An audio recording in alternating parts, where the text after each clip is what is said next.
everybody. I'm Karen Hartglass. You're listening to It's All About Food. So glad you're here with me. And thank you for caring about all things related to food. And sometimes it's a difficult subject to talk about. But one of the things that I really enjoy about this program is meeting wonderful people who are doing good things and making a difference and trying to create a little joy, a little space for compassion and help other beings on this planet from unnecessary suffering. Now, I have with me today William Crain, or Bill Crain. And before we get started, just from the little I've learned about you, Bill, I really wish cloning was an option because we need more people like you. Oh, thank you. So let me read your brief bio here so people know who we're getting involved with today on the program. William Bill Crain is Professor Emeritus of Psychology at the City College of New York. In 2008, he and his wife, Ellen, founded Safe Haven Farm Sanctuary in Poughquag? Right. Poughquag, New York. I'm a New Yorker. I should know how to say these town names. And the sanctuary provides a lifelong home to farmed animals rescued from slaughter and abandonment. Bill is the author of a major textbook in developmental psychology and other books and articles. In 2018, he received a PETA Hero to Animals Award for his efforts to protect black bears. We're going to be talking to Bill about all things Bill Crain. And in addition, we'll be talking about his book, Animal Stories, Lives at a Farm Sanctuary. And I also want to mention that Ellen, your wife, was director of the pediatric emergency room at Jacoby Medical Center in the Bronx. Okay, we're talking about two power people who could do anything they wanted, and somehow they chose to open a farm sanctuary. So we need to know more. First, Bill, you look familiar. Do I know you? It could be. The same here. You've been in New York for a long time, right? Right. And you've been a vegan for a long time. Vegan for a long time. Vegetarian, I think, 1977, 78, and then gradually switched to vegan. Oh, must be 15 years now. And you've been an activist of some sort aside from creating a farm sanctuary?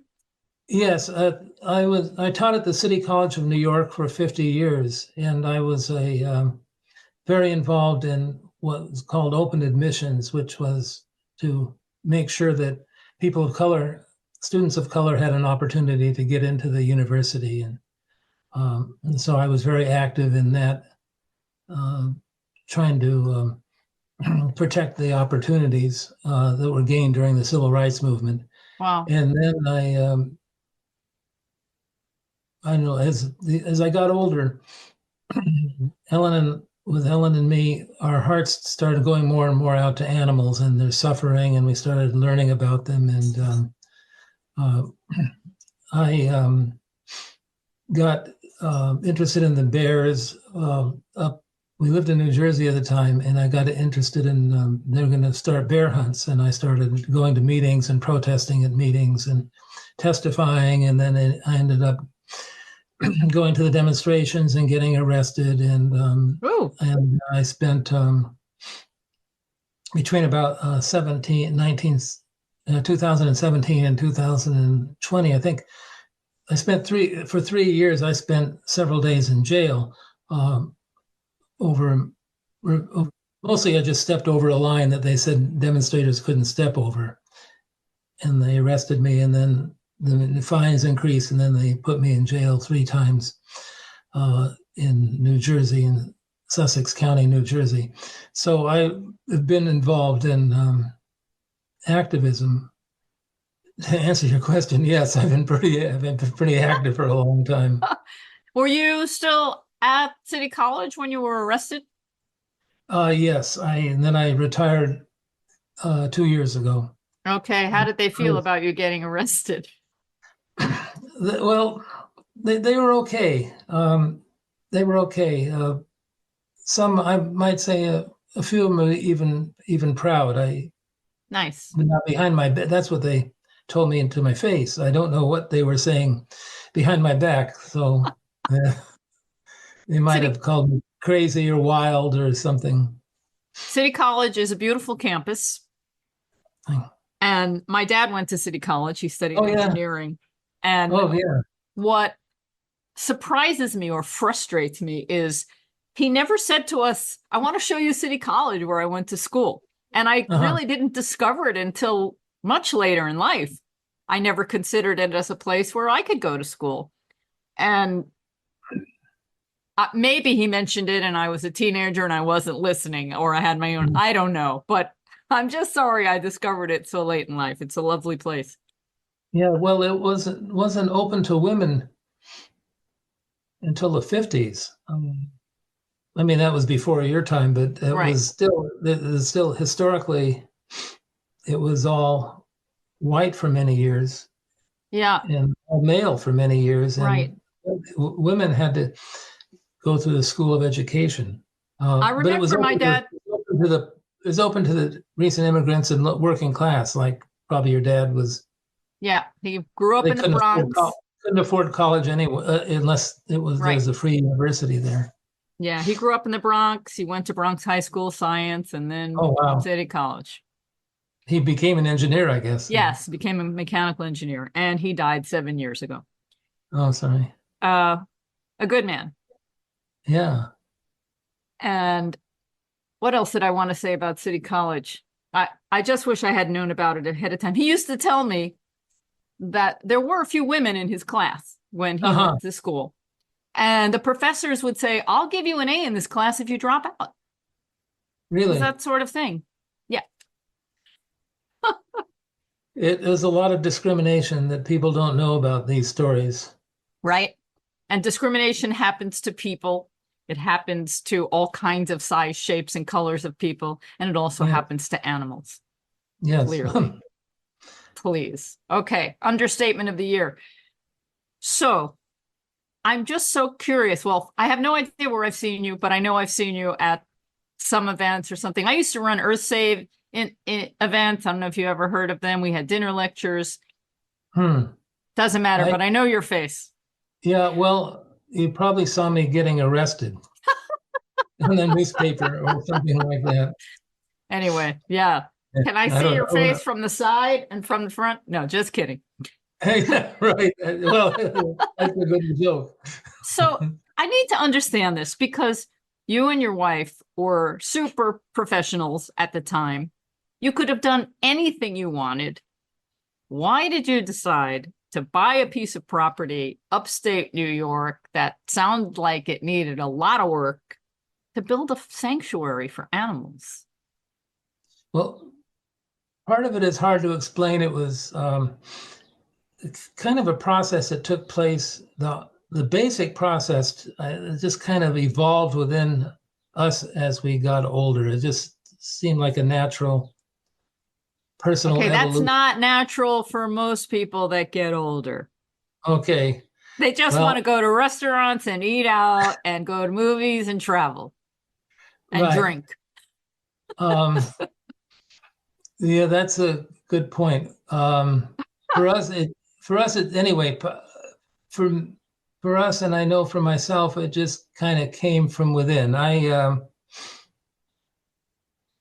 remember in 1970, um, about 77 or something, I was in a Burger King restaurant with my family, and it occurred to me, what am I eating here?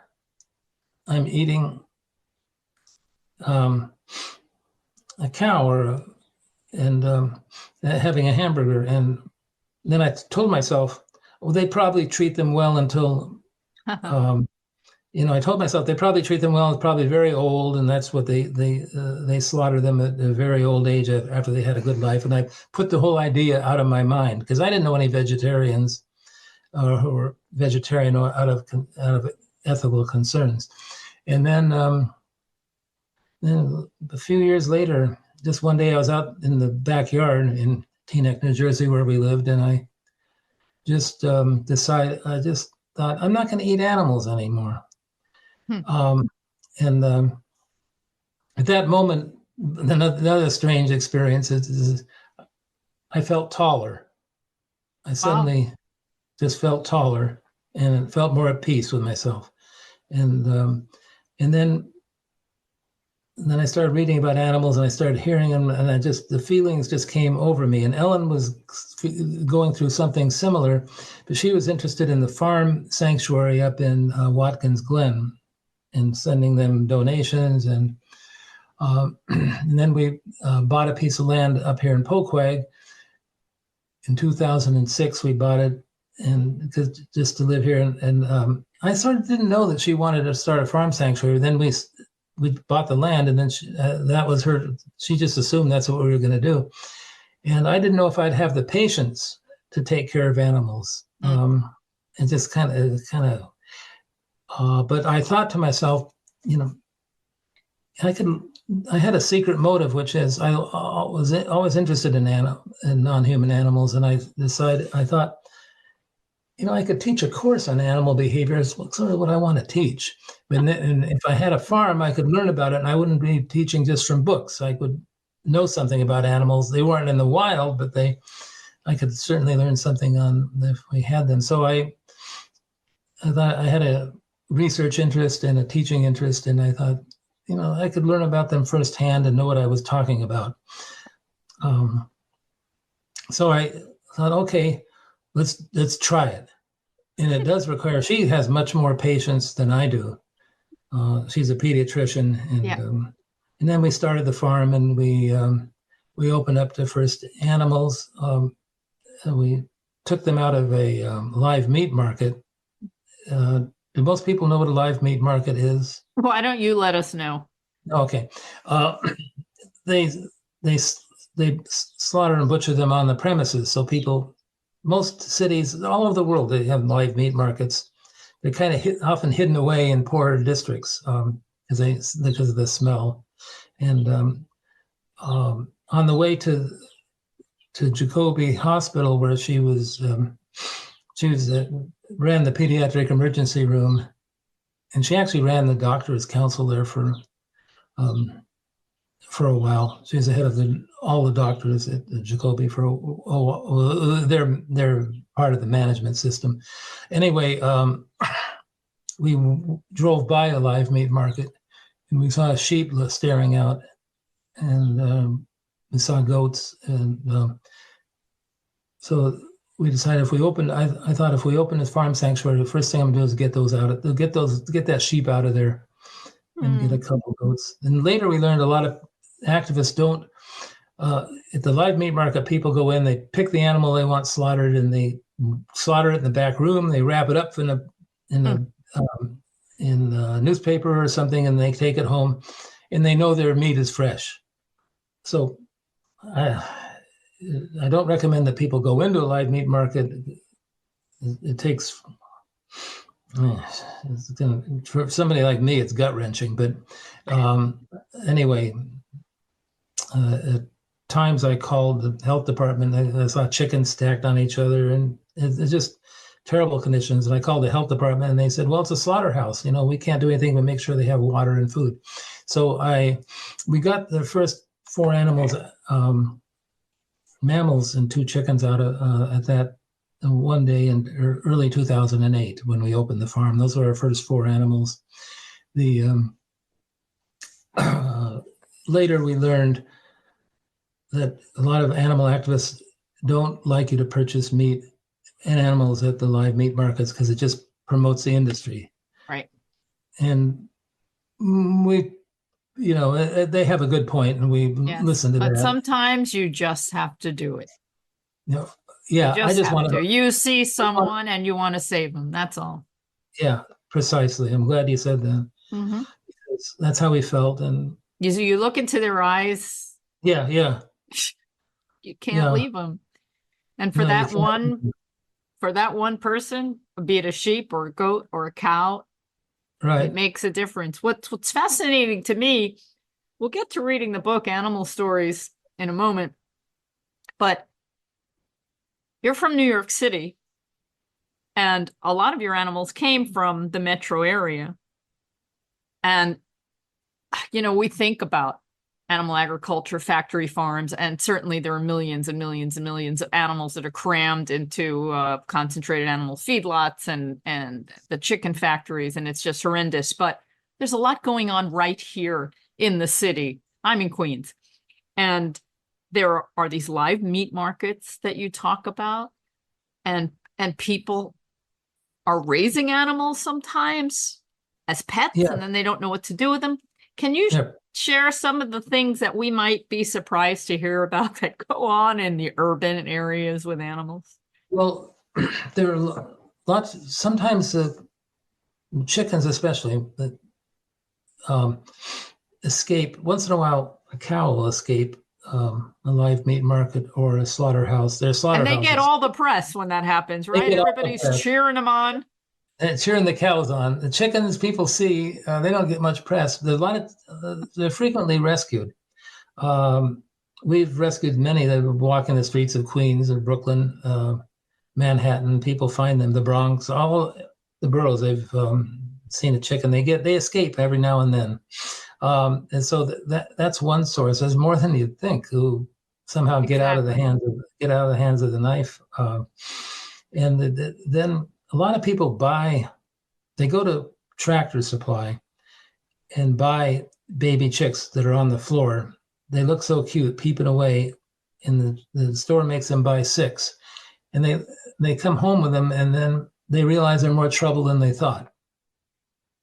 So I have a couple calls I have to return saying we're filled up with it. We get a call a day.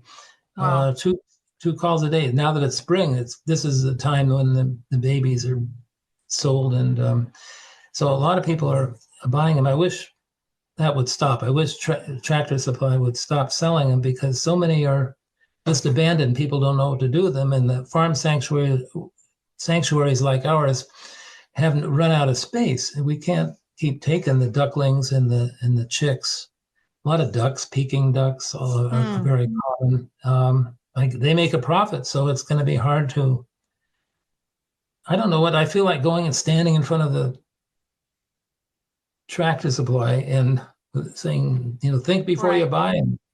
Well, maybe there's some policies that need to change where what people can sell and can't sell. I don't know, but sometimes it takes a law to make a change. Yeah, it probably it does. I get irritated because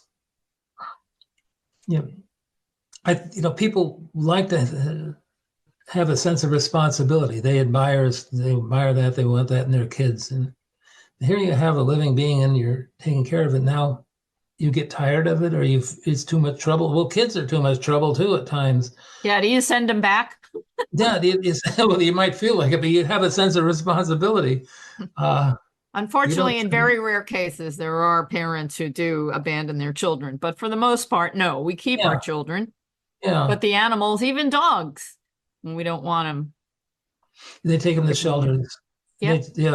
Or if you move and you can't handle the animal, you take your human family, but not your animal family. Yeah, and we get that story a lot on moving. And I'm getting taken a job down in Florida, somebody says, and we can't take them. They won't allow it. Where we bought our house, we won't allow them. Well, to me, buy a house where they do allow them. But they don't give them no priority, they just don't have any stature in our minds. Animals are, what are they? They're not toys, but people think of them as toys. People bought a lot of animals during COVID for their kids to occupy their kids. And then we got a flood of calls for the mostly the chicks and ducklings. And it's roosters. And then the other thing is roosters, we get calls all year round because when they sell these when they sell the chickens, they can't determine the hatcheries can't determine very easily whether it's a male or a female. So most of the roosters, they know they're males, they're killed immediately. They're ground up and in machines or suffocated immediately. Because roosters are useless. They don't lay eggs. The people don't buy rooster meat at the stores. They're not, they're not productive economically. So, but a lot of them slip through. The roosters slip through. People who order like 5 or 6 chickens are likely to get 1 or 2 roosters because it's very hard to determine the sex of the baby. And then a lot of towns, I would say most towns in the U.S. ban roosters because people don't like their crowing. So here they are with roosters, and the town bans them. What to do? A lot of people just dump them, take them to the slaughterhouse, or buy them. And you mentioned this in your book too, because plenty of urban environments and even suburban environments are noisy. There's all kinds of noises that we allow, like leaf blowers. Hello? I would hear a rooster crow 1,000 times over here in the leaf blower, and there's no pollution coming out of it, or any noticeable pollution coming out of a rooster compared to a leaf blower. And the rooster, if I could say, the rooster is like nature's trumpet. Nature's expressing herself. Here I am, alive and healthy, and there's a wonderful world here we're in. It's the world that includes the animals. And Henry David Thoreau said that rooster expresses the effervescence of life. It's a good sound. It takes a day or two to be able to sleep through. They wake you up for a day or two. What we found in the mornings when you first hear it, if you go to the countryside. But if I don't hear roosters now, I know something's wrong. I'm glad to hear the roosters in the morning. And you know how you wake up in the morning, sort of gradually. You wake up a little bit, go back to sleep, wake up. Sure. I mean, that's how I don't know if it could be everybody a comforting sound. Yeah, precisely. It's like you hit alarm clock. Okay, then you turn it off a minute, and then you go. You get used to it. It is comforting is a good word. So anyway, we get a lot of calls for roosters. So these are some of the New York City bans roosters. Thank you. Okay. They ban all farmed animals, including pigs. We have several potbelly pigs. People buy them. They're sold without telling people that they can't have them in the city. And so some of our animals, potbellied pigs, they make wonderful pets. They really are friendly, intelligent. They love people. Yeah. We have one named Leo Tolstoy. The family. Do they not get too big? They don't get. They get 100 pounds. They get they're about the size of a large dog. Right. But we can't have them in New York City. No, you can't have them in New York. So that's a problem. Can we just talk a little bit more about the live meat markets? Because I think they're awful, but they're also fascinating. So people go there because they want fresh meat, but the animals that are raised there, are they healthy? Do you know where they come from? Not really. I think they buy them from factory farms. Ah, okay. Where the factory farms don't care about their health. A lot of animals we take in from our farm sanctuary come in poor health. As people know, a lot of your listeners will know that the chickens are raised to gain, are bred to gain for big appetites. So they gain weight very fast. They want the chickens that love to eat, and they get fat right away. That way the industries can make more profits. And so the chickens are not healthy. The roosters are not healthy. They don't care about their health because they're going to slaughter them. They're going to slaughter the hens that are headed for meat. What the industry calls broilers. They're going to slaughter them at 5 or 6 weeks of age. They're not even mature. When people buy hens at the supermarket, they're buying immature. They're buying babies. Yeah. They're immature. They're not really mature Yeah, you might notice how they look kind of small for chickens. They are small. Then and they're not healthy. And they're too. If when we rescue them, they gain weight. They're too heavy for the ones that have been with us. So they live 5, 6, 7 years with us, but they have trouble with their legs because they're carrying too much weight. Like an obese man, like who goes to the doctor, and the doctor says, you're having trouble with your legs. Well, yeah, you weigh 300 pounds. You better lose weight. And the doctors will tell them the first thing you got to do is lose weight. Lose weight. Not so easy. But so they have heart problems, just like an obese human who's way overweight will start having heart problems. Those are, and they have other illnesses that are common to the chicken. So the animals that are bought and sold are not the healthy animals. Right. They don't care. They might as well be selling tires or something. That's all the industry cares about. Just there's many sad facets to this. So you got involved with this sanctuary and you thought you might write a book or teach a course. What did you learn as a psychologist when you got involved with animals? Well, yes, I learned a lot. I purposely try not to read too much and try to get too much information on the internet.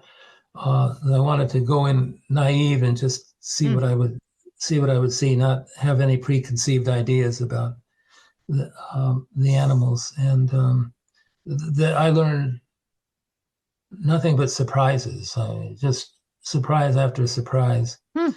My field had been child development, so I was interested in how they relate.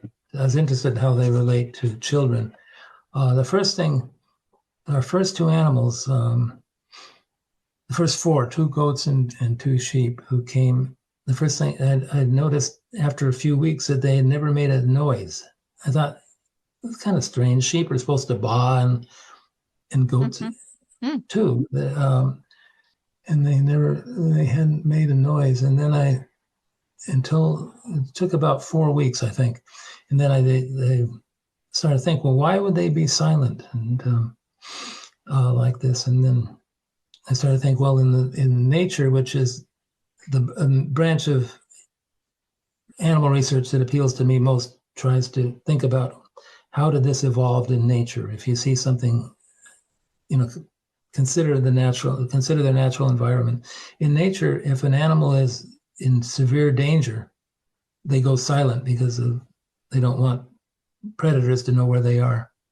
And so these animals naturally is coming from a slaughterhouse called a meat market. Their lives were in danger. They went back to a natural instinct, was to be quiet. And then I started to think, and I never understood as a psychologist why some children stop speaking. And I thought about it, the cases I'd seen, I spent a lot of time in clinical psychology. The cases I'd seen, there was something like the parent had left the family, dad went off to the service or something, or somehow there was a change where the parents weren't home, and I think the kids human children probably have the same tendency to, from way back, is to go. We share that primordial instinct to go silent when we're in extreme danger. We babies, young children, toddlers will freeze when they're in extreme danger. They'll freeze like animals freeze. In the woods, the deer freezes when the hunter comes near,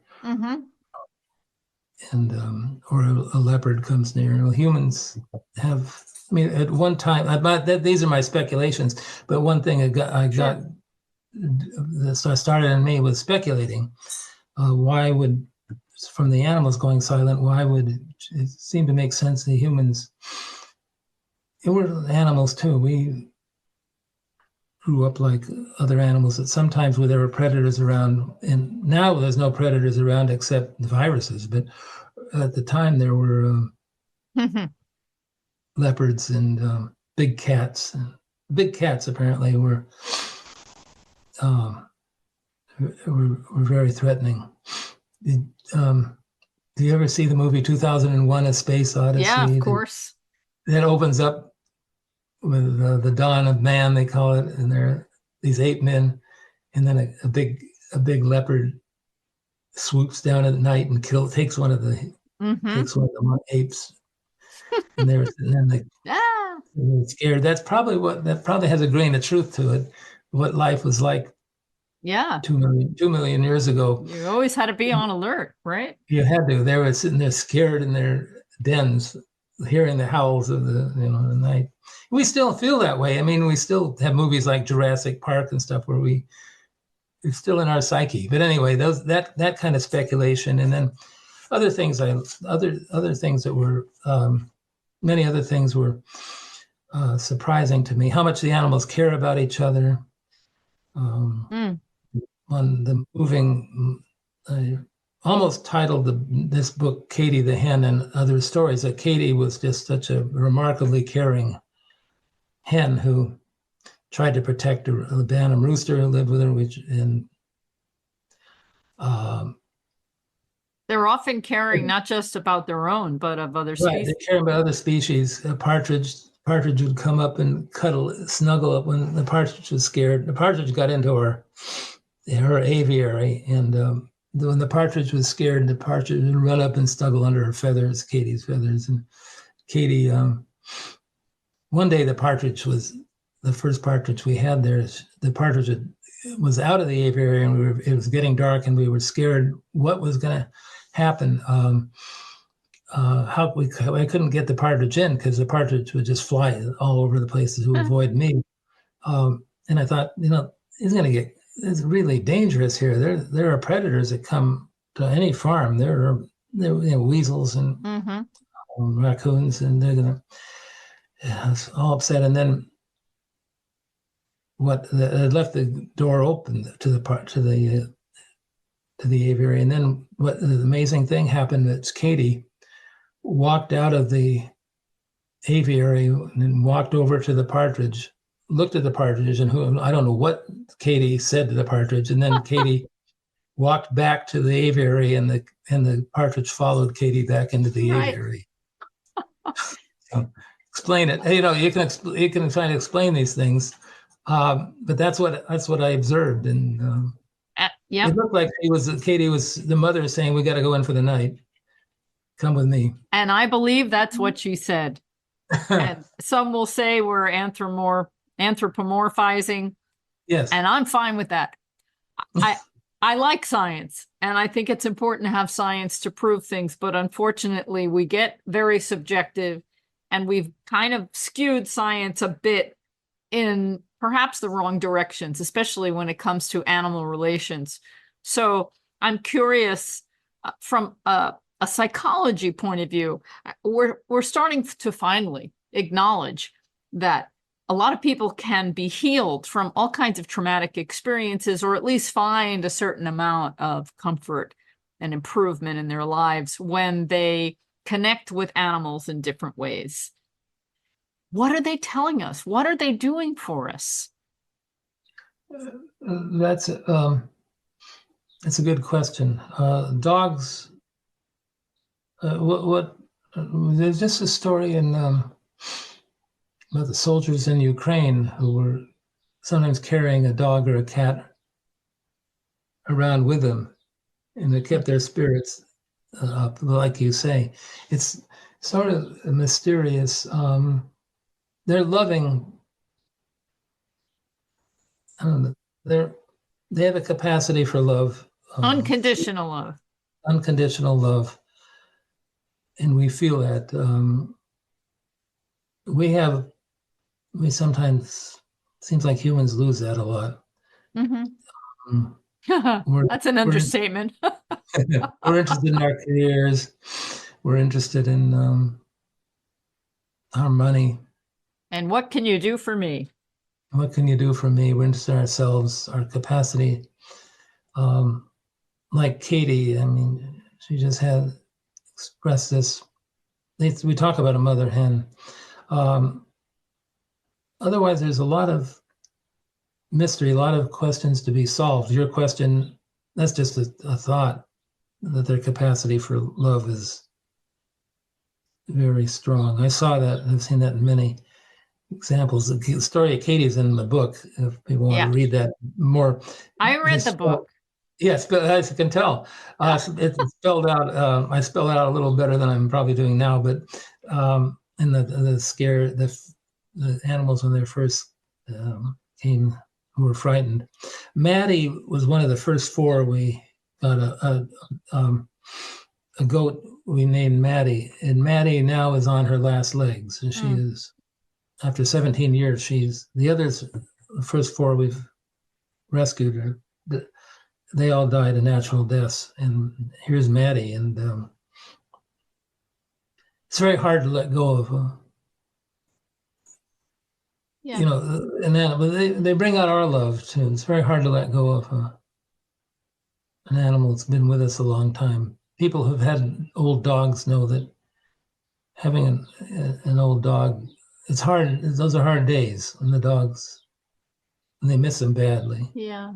Did they help you in any way to let you know that they're ready to go?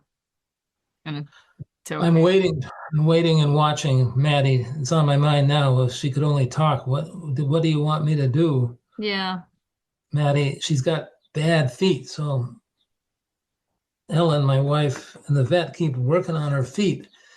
And if she could talk, what would she say? Yeah. Is she ready to go, or is she? We'll err on the side of keeping her alive as long as, unless she shows other signs of pain. I don't know how long. There are some people that say they understand animals. And I don't know if you know any who might be able to. It's an interesting thought. Tap into Maddie to see. Yeah, it's an interesting thought. I'm open to all of that. And it's very frustrating when science wants to squash these things just because it's unknown and we don't understand. But the more we open ourselves up, it just makes sense that animals, non-human animals, are going to be more like us than not like us. I mean, that's just obvious. Well, yeah, that is. At first, I hesitate to compare it because people have this prejudice that humans are different from animals. We're not as nice. Most of the time, we don't like somebody, we say he's an animal. Yeah. That's a pejorative term. It's an insult. What you say about the open-mindedness is something that's made a big impression on me. There's a mystery. Part of the thing is, Einstein said that there's a mystery in the world that human mind cannot grasp everything there is in nature, meaning he meant the physical laws, but all in nature, that our minds, there are things going on that are laws and harmonies and aspects. There's so much we don't know. Beyond the human minds. The human mind can only grasp so much. And that's Einstein. I mean, so there's going to be a mystery everywhere, and we have to preserve it. And with the science that says, well, we can't attribute this because it's anthropomorphizing. We can't attribute emotions to animals because it's anthropomorphizing. That's not scientific. The scientific mind is open. Yeah. They claim there's coming from people who call themselves scientists, and the society labels as scientists, but it's not the open-mindedness that is true science. Mm-hmm. And, thank you. So some of it is a mystery. So it's good to be open to everything. If you want to really learn, or that's sort of the lesson. Okay, I want to focus a bit on the book, Animal Stories, Lives at a Farm Sanctuary. Now, this is an easy read. It's a quick read. people that ride the subways, you can easily read a chapter or two during your ride, and it's very uplifting. So these are all lovely stories about animals that you saved and how they integrated themselves at the sanctuary. And some of them survived, lived a long time, some of them did not. But they're all beautiful stories. And what I like about it is that these are stories you can share with children as well as adults, because the evil dark side, even though we know it's there and the cause of all of this, you don't focus on that. And you just quickly tell how these animals got to where they are, and then you talk about the beautiful parts. And that's nice. Thank you. It's like a good way to open the door into what's going on. That's on purpose. It's on purpose. Good. Yeah, on purpose. And some people criticize the things I've written as saying you're not telling the horror. You can't always. Yeah. But go ahead. And I just think it's very accessible. Some people aren't ready, or they don't know how to process this. And this is a way to show so many things just about how non-human animals do feel emotion. They do care about each other. They can learn to love. They can learn and teach us how to survive and thrive after trauma. There's so much we can learn from them. Right. That's true. The trauma part, I haven't, it's good. I haven't explored that myself in my, thought about that enough. The trauma. There is beauty in the world. So in the animal world, in nature, hopefully people can appreciate the beauty in the world, that they will try to protect it. If they don't, if we think of animals as just things, or the trees as just things, of course we'll let them go early on, do whatever we want with them. If they're no different than buckets or whatever physical object we come across, we'll treat them any way we want. And that's the way we've been doing. We've acted like we're the great species, but there's beauty and caring, and it's a bit laughable to it's laughable. Bill, we praise ourselves. I've been vegan for 36 years and vegetarian for longer. I've been doing this a long time. I'm not an animal person. I've never, except when I was a kid, I wanted to have a dog because I guess that was a thing. And my parents said, we tried a couple times for a week. It didn't work out. And, talking about what we talked about earlier, they went to a shelter, they got a puppy who was very sick, and we send him back to the shelter. And that's just very sad now that I'm realizing that as an adult, all the things that are wrong about that. But now I'm an adult and I live in a no pets apartment building, even though there are people now, because of New York law, that can have emotional support animals. I'm not an animal person. If somebody has a dog, I'm not somebody who runs up and wants to talk to the dog and pet the dog. I can hold a cat, it's nice, but I don't want to eat them, and I want them to enjoy their lives. When I read animal stories, I love them. And I don't know if that's something deep within. Yeah. I think my own... As a psychologist, can you explain myself to me? As a psychologist, I say that we all began loving animals. It's the childhood within us, that children...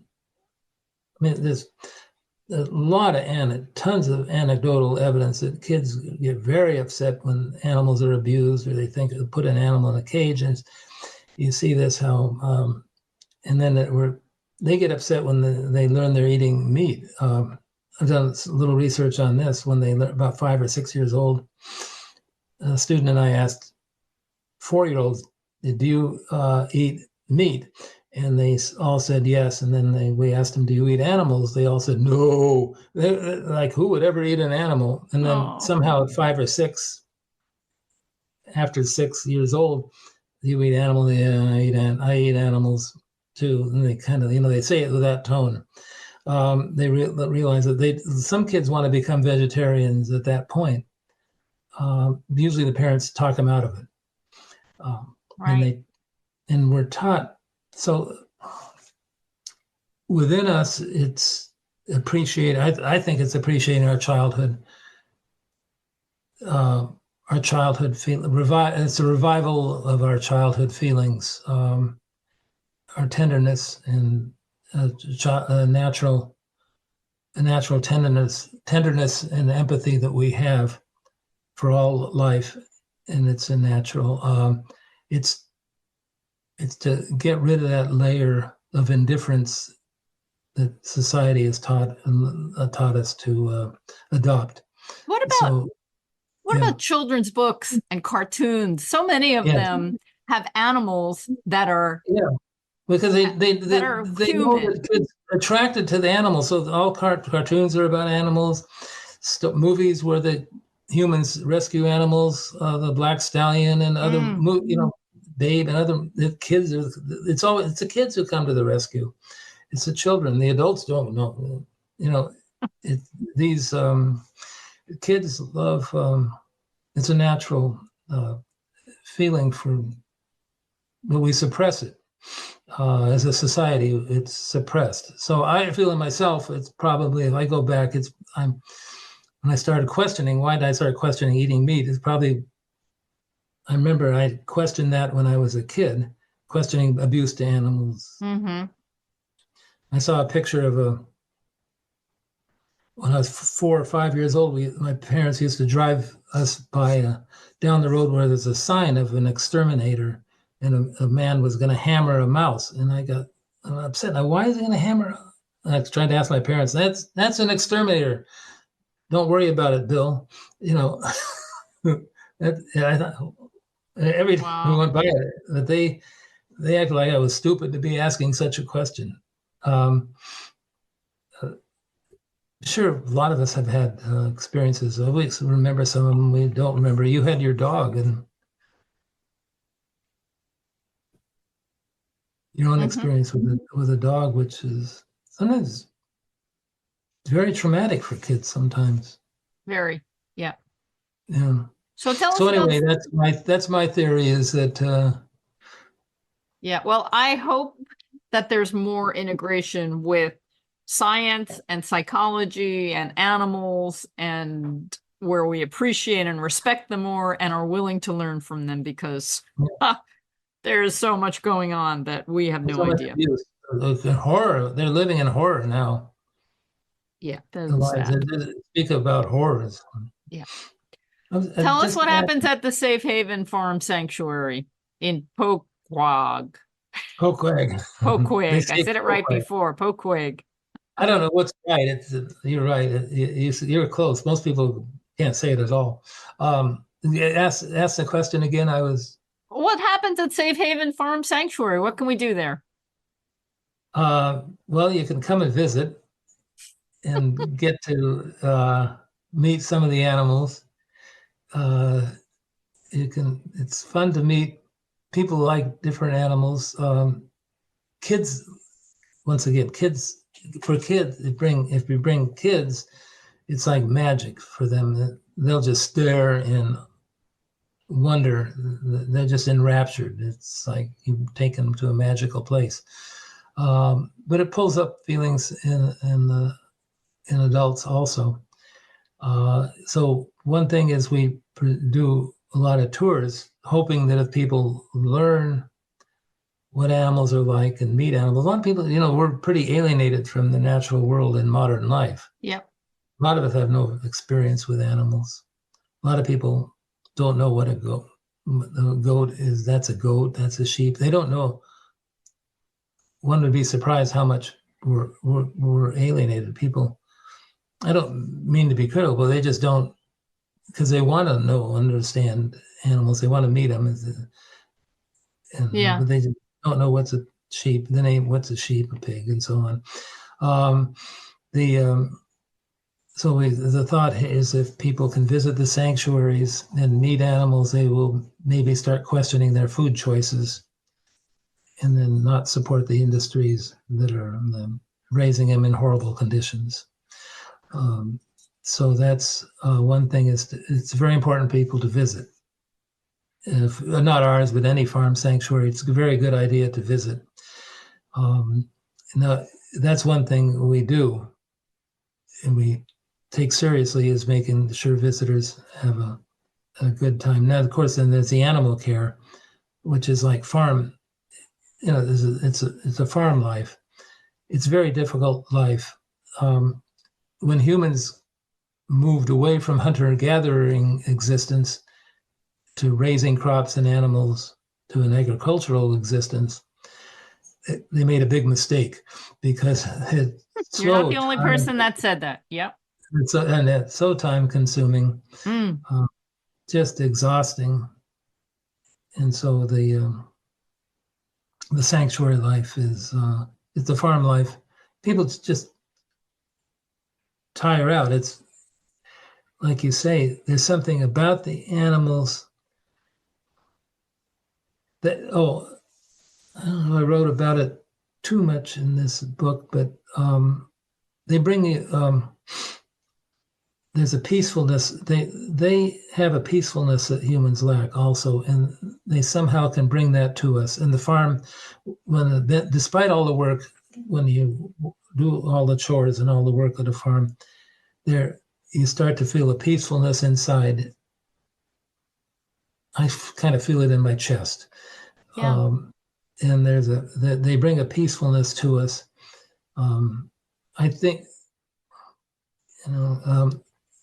the old cave drawings, one of the puzzles had been in the ancient cave drawings, there's full of animals, and people wondered, why so few humans? Why are they drawing animals up on the walls all the time? I think they felt that this is another speculation. I think they were made by shamans, and we found out it had to do with hunting, because they didn't correlate with animals they hunted. I think it had to do with they have a peacefulness that we associate with our spiritual existence, which is the religions offer to bring us peace. May peace be with you. Yeah. And the animals, I think, they made that connection early on. The animals have a peacefulness, even despite terrible things. They have a peacefulness that. Well, that's probably why emotional support animals are so popular today. Well, it could be they convey the peacefulness. Yeah. To us. So, Bill, we have a few minutes left, and I'm just curious, as a vegan who has lived in New York City, do you have some favorite places where you like to get a good vegan meal? I don't. I would learn from you. I think Are you at stay-at-home folks and make your own food? Yeah, we're pretty much prisoners to the farm. We can't have to be there to watch out for the animals in case anything comes up and questions. So are you living there full time now? Yeah. Okay. We have since 2014. As you mentioned earlier, my wife Ellen gave up her career as I don't mean to brag, but she was a famous pediatrician, and she gave up her career to take care of animals, because we couldn't rely on caretakers. We kept getting phone calls. We can't find this chicken. I can't find, all these questions. So we ended up saying we have to do it ourselves. In any case, Blossom is we used to go to Blossom a lot. Yep. We'll be going there next week. Yep. Yeah. Now let's see, the one on Houston Street, there's one. Houston Street. There's Caravan of Dreams on 6th Street and First Avenue. I don't know that.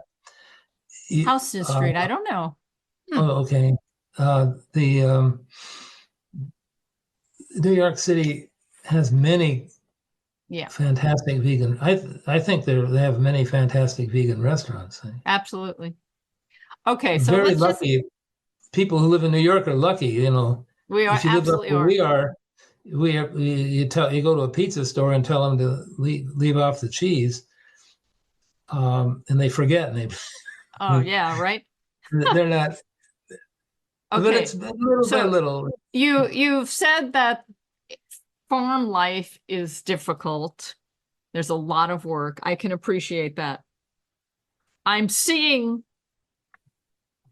something here with your wife who was involved with pediatric emergencies and you with psychology and animals. There's a connection here with all of that knowledge, and now you've got it all in one place where you might be able to do something really powerful with that. Um, she thinks that one of the things that she has been surprised, the whole experience has been full of surprises. One is that how similar anatomically and in terms of physiologically, how similar humans are non-human animals are. So that's one of the things that One World also. one world. Einstein and Tufts, other. I think we're hearing Ellen here in the last few If you want minutes to of the program. say something, Oh, hi. this is Karen. You can mention about. Hi. I was just mentioning to Bill to mention about the One World development. Medical schools and veterinary schools are having conferences and working together to share successful treatments in whatever species they take care of with the other group, and finding that it's very helpful for both in terms of treating illnesses that otherwise wouldn't be treated. So more and more, I think, professionals, or at least in medical fields, are learning that animals and humans are, or I should say non-human animals and human animals are so similar that we hope that it will increase their feelings of, wanting to really help them and take care of them and respect them and not want to eat them, Exactly. So that's Good. something That's that brilliant. It's kind of nice. Yes. And it's a nice thing for everybody to kind of know about. I love it. And it's you a don't want great, to leave you alone because I just put it in to say No, that. so it was on the question, right? it's just a great place to wrap it all up because we're almost out of time here. So Ellen, I'm glad we Right. got to hear your voice there because it's an important voice. And thank you for everything Right. you and Bill have done.